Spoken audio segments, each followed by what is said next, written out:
When we talk about recursion in computer science, we're talking about a function that calls itself. This type of technique is really good at some problems because of its ability to maintain state at different level of recursions.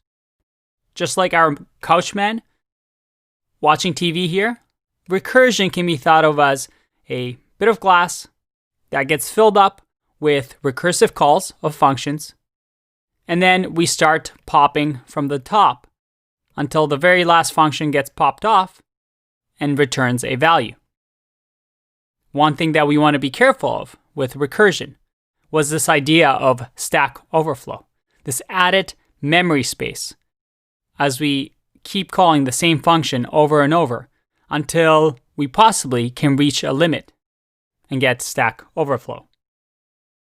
The rule of thumb that we learned is that we should use recursion when it makes code more readable. But sometimes it can be less efficient than iterative or looping solutions, so we have to be careful. We also learned the rule that anything you do with a recursion can be done iteratively.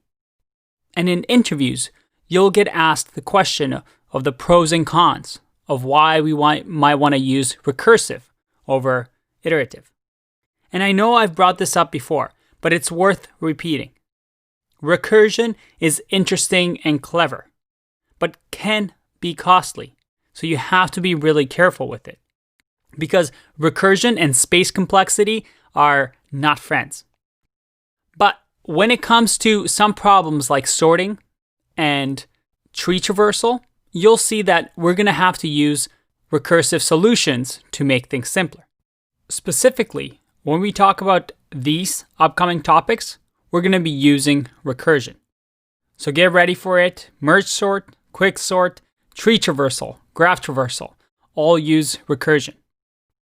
Now we're equipped a lot better to handle those situations that are going to come up. We're starting to build our mind map slowly and slowly. And you see over here that when it comes to tree data structure, ask yourself, should we use recursion? Most of the time, you do want to use recursion, but be mindful that space complexity or stack overflow can happen. I'll see you in the next one.